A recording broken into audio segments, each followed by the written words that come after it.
Днес правим тортили от червена леща. Това са безглутенови тортили. Постни са също така. Не съдържат яйца и млечни продукти. Накисвам ги за около 3-4 часа във вода, след което добавям чесън прах, сол и една лъжичка лимонов сок и поставям в блендера.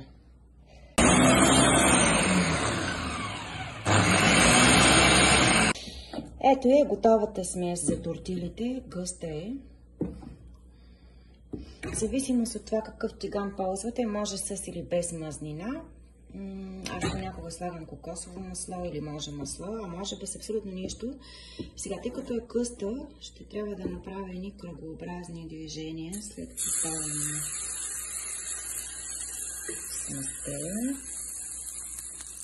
Сега, тъй като ги правя едва за трети път, не съм още спец, то си има тук някакъв мастерлък, но идеята е да се разнесе сместа и да се оформят доколкото може кръгли тортили.